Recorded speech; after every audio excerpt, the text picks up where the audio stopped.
Good morning, children. Hope you're all doing good.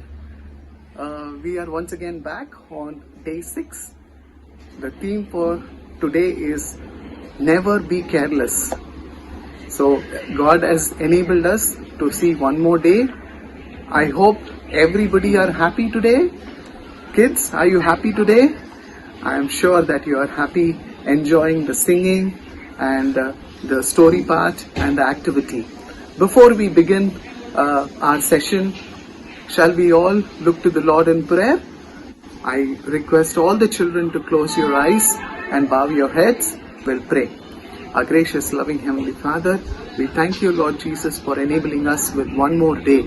Lord, we thank you, Lord Jesus, for all the children, Lord Master God, who are attending this virtual VBS. Lord, you bless them, Lord Jesus. You bless them, Lord Jesus. As your word said, Lord Master God, you never alone. Lord, how wonderful the theme is, Lord Jesus. Lord, as the children are spending time in this VBS, Lord Jesus, let them learn and understand the meaning of the memory verses. And Lord Father God, give them that wisdom that they may understand the story of the missionary, and Lord Jesus, the activity part, Lord Father God. Lord, let them only not listen but implement in their lives. We thank you, Lord Father, for all the children and the parents, Lord Father God, who are taking initiative of giving the children to listen to the VBS and participate in all the activities, Lord Father God.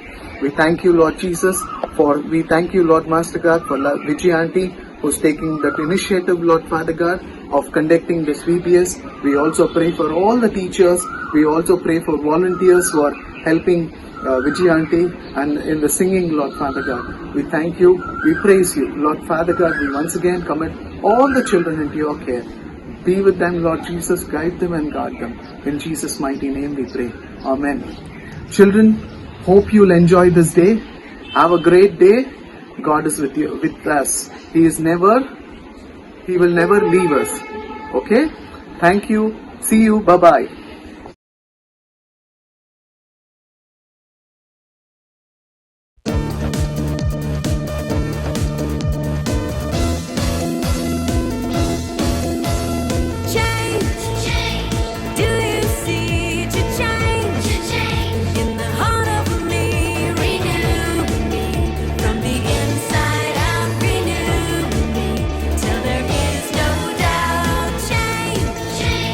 Do you see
Let us pray. Gracious Heavenly Father, thank you, Lord, for this beautiful day you've given to us, Lord God. Thank you, Lord, for being with us, taking care of us, protecting us, and comforting us in this time of need, Lord God. Thank you, Lord, for having given us VBS, Lord God. Thank you for the Sunday school teachers, Lord God. Be with us and guide us, Lord God. Help us, Lord God. Help us to grow up to be more like you, Lord God. Help us to be a shining example of your love and grace, Lord God. I ask this prayer in Jesus' precious name. Amen. Good morning, everyone. For today, I'm going to talk to you about how looks can be deceiving. Do you guys know what an anglerfish is? Anglerfish is a ugly fish that lives in the deep ocean. It has a extension from on top of its head that looks like a fishing rod, and in the end of it, it has a little light bulb sort of thing. So this anglerfish glows its light in the deep end of the ocean where there's no light at all, and the other fishes, what they do is they see this pretty little light and swim towards it.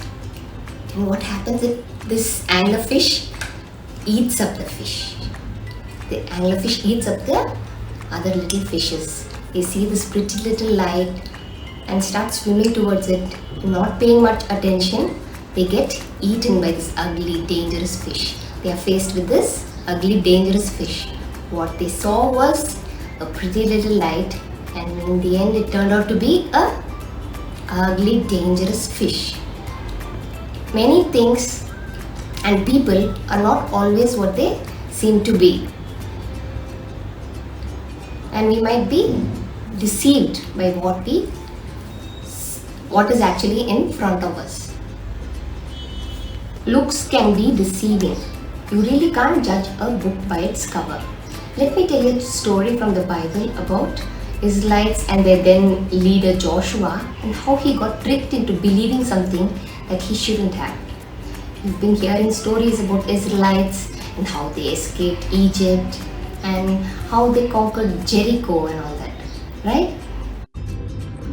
Things were going very well for the Israelites. They were camped right outside the promised land of Canaan, capturing city after city of the vast land of Canaan, and there was a lot of hope for the Israelites. People in Canaan and all around started to hear about the Israelites and their powerful and almighty God who was winning their wars for them. One such place was Gibeon. The people who lived in Gibeon were called the Gibeonites. The Gibeonites started to worry. If the Israelites were to wage war against them, they were sure that they would lose. So they planned a ruse. You know what a ruse is? A big plot to deceive somebody. They wore ragged clothes. It was not a fashion to wear ragged clothes like it is today. You wear ragged clothes, they'll think you're very posh, very rich and all. But those days, if you wore ragged clothes or torn clothes, they'd think that you've been traveling from far off. That's what they were going for. They wore ragged clothes, worn out shoes, they carried broken water bottles, they even carried moldy and fungus-filled bread. They put all of that on their donkey and they went to the camp of the Israelites. There Joshua was there. Joshua was the leader of the Israelites there. They went to Joshua and they told, Joshua, we heard about how great your God is, how he brought down the towering wall of Jericho and all that. So we want to make a peace treaty with you. Peace treaty? Who are you and where did you come from? This Joshua asked. So these people say, we came from very far away. We are coming from such a far away land. There also they are talking about you, Joshua. They are talking about you, your people, and your almighty God. We are so scared. We want to be friends with you because we like powerful people. We want to be friends with you. We want you to promise peace with us. So Joshua is saying, I don't believe that you are from far away. Where are you from? Tell me where you are from. See how far away we are coming from. Look at my clothes, all ragged and worn out. See my chappal, it has holes in it. That means what? We walked from so far away. Look at my bread, all moldy. And Joshua thought to himself, oh, their bread is all moldy. Now, if you were faced with a question like this, what would you do? You would type in Google, how long does it take for a bread to get moldy? So this Alexa will tell you, it takes about 7 to 12 days for significant amount of mold to grow on a bread, depending on the moisture and climatic conditions, like that. So just like you and me, instead of asking God what to do, what did Joshua do? He used his own intelligence. He spoke to his friends, what to do? These people are telling they want peace. We don't even know where they came from. Seems they came from very far away. So Joshua and his friends decided on behalf of the people of Israelites to make peace with these people. They promised that they will never wage war against these people. That's what a peace treaty is between two countries. They spoke to the Gibeonites and they gave them fresh bread and fresh clothes, and they told, we promise to make peace with you. We will never wage a war against you, and we promise you in the name of the Lord God of Israel. That's a big promise, right? So they made this promise without a second thought. They didn't even consult with God. God was such a BFF with them. They could have easily spoken to God. Joshua was told by God what to do in the war with Jericho and Ai. God was consulting with them, telling them what to do, what not to do. And here Joshua became too confident about his knowledge and about what he saw. He got deceived by what was right in front of him. We should not always believe what is right in front of our eyes. We should use our judgment. We should ask God, what is happening in front of me? God, please give me wisdom and knowledge to understand things, the situations, the people around me. It had been 3 days since Joshua made the peace treaty with the Gibeonites, not even knowing who they were. And then he gets the news that those people are not really ambassadors from a far, far country. They are from Canaan. They are Gibeonites. And they sneakily got this peace treaty from Joshua and the Israelites. Right then and there, Joshua and the Israelites with him realized what mistake they had done. They even promised in the name of the Lord, so they have to keep that promise. So they asked God forgiveness for not consulting with him and making the peace treaty with these people. Things are not always what they seem. Things that seem good might turn out to be bad. Things that are bad might turn out to be good. Some show your friends are all watching, you think it is good, you watch it, it turns out to be very, very bad. Or kiwi, the fruit kiwi, it looks like a brown furry egg sort of thing.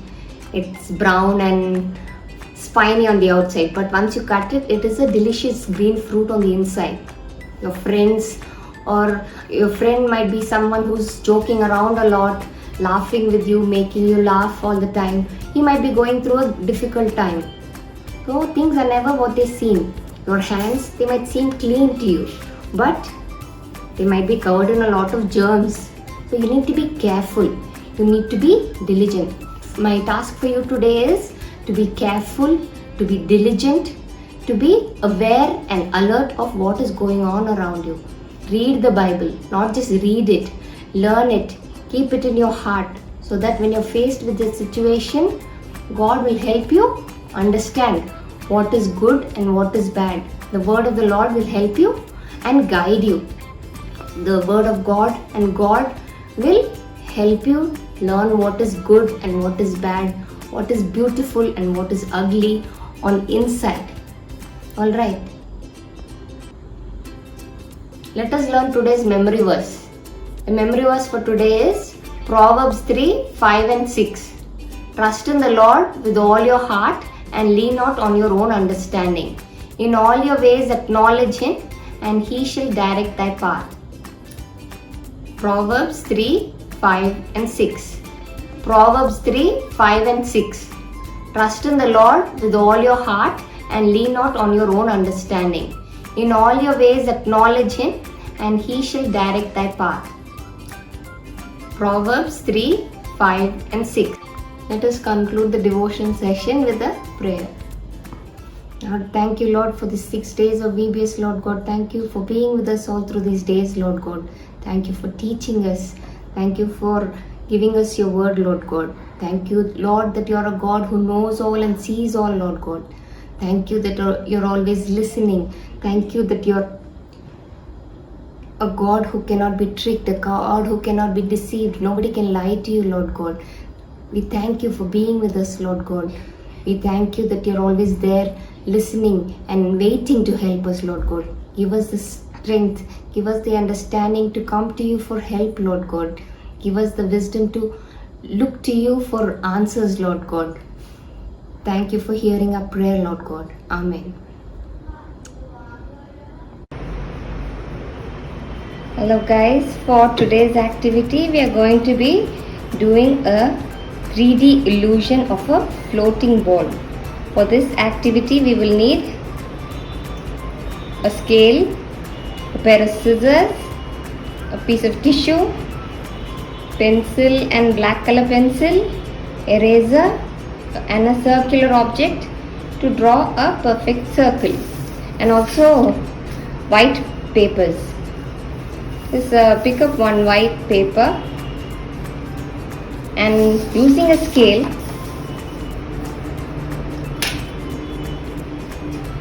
mark the center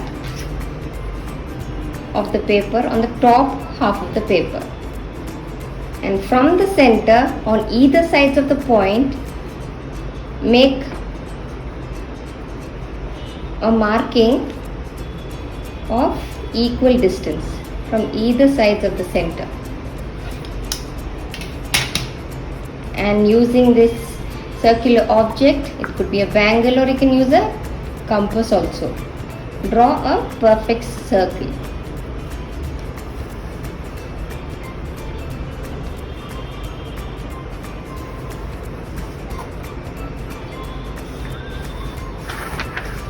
It will look like this, and from the circle draw a line to the dot that we made on either sides of the center point.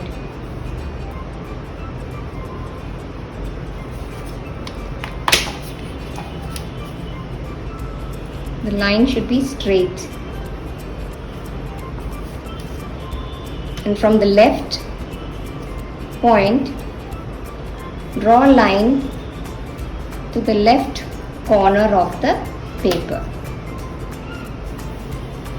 And from the right point, draw a line to the right corner of the paper.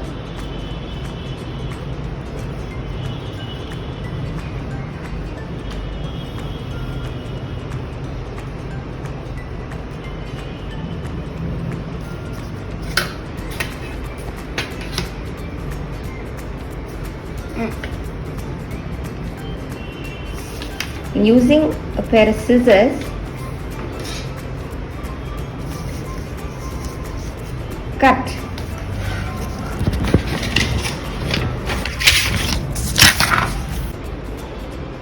after you cut up the marked edges, it will look like this. You've marked those lines, right? Now it will look like this. Now comes the challenging part. You have to shade the circle. You have to shade the circle to make it look 3D.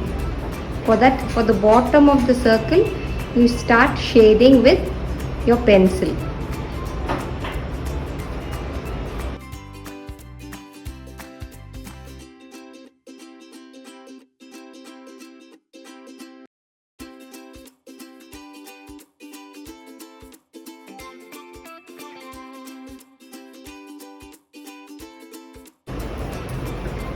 You can see that I have shaded from darkest at the bottom to it's going lighter towards the top.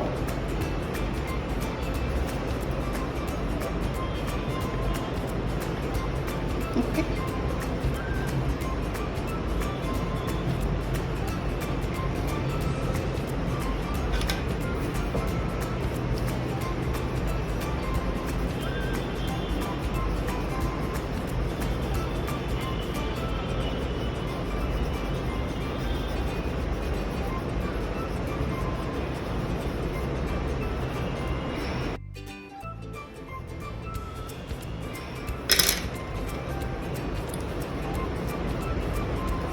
Here we've made what appears to be the shadow of the circle, the ball. So to make it more smooth, we are using the tissue paper to give it a nice smoother finish.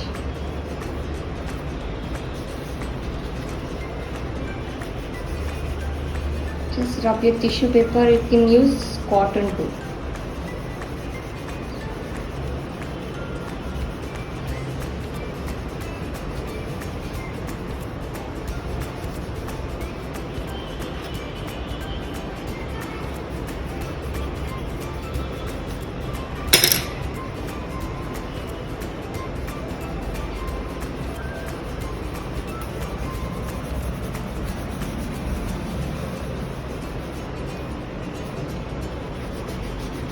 We're going to smudge out the shading in the circle also.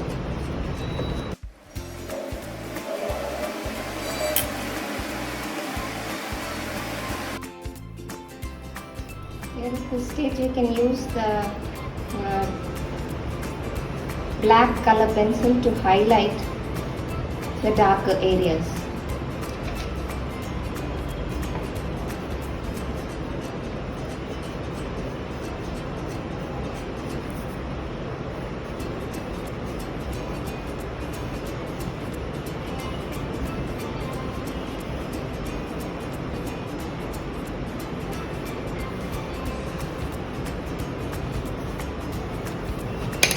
Again, smudge it with your tissue.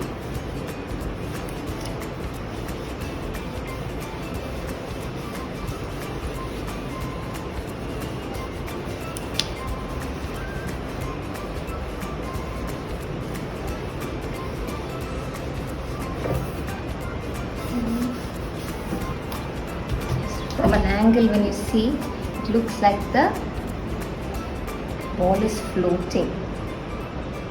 Voila, our 3D illusion is ready. I want to thank the tiny artist who helped me make this video.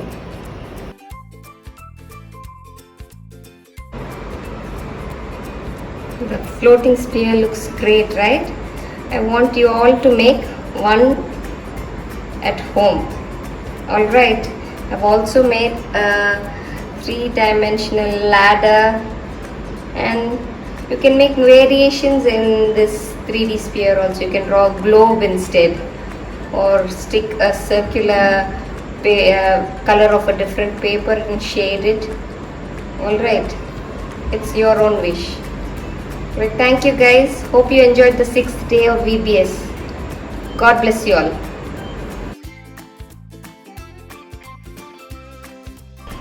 Hi kids, I have a fun challenge for you today. So today is day 6 of the VBS, which means by now you must have learned 6 memory verses, right? So we don't want to forget these memory verses, do we? So I think it's time we do a small revision of the memory verses. So this is what today's challenge is going to be. Take 6 small pieces of paper and write down the reference of each day's memory verse in each of these papers. So let's say here I have a few pieces of paper. So on one piece of paper write day 1's reference, on the next piece write day 2's reference, and so on until you have 6 chits with the reference of the 6 days memory verse. And then put all of these verses in a bowl and mix it together. Now what you're going to do is, make sure you can't see what is written inside, and randomly pick one chit and open it, and whatever reference is on that chit, you have to recite that verse. When you're done reciting the first verse, put that chit aside and then pick another chit and open that chit and tell the memory verse that is written on the next chit. So keep doing this until you have recited all 6 memory verses. So let's do one trial. I have a bowl here in which I've written the 6 days memory verse. I'm going to randomly pick one chit. Let's see what it says. So it says John 8:32. Then you will know the truth and the truth will set you free. John 8:32. So I'll put this aside, then I'll take another chit, and whatever is written on that chit, I'll recite that memory verse and keep going until I've taken all the chits and recited all the memory verse. So take a video of you reciting all the verses and send it to us. Let's see how many you can get right.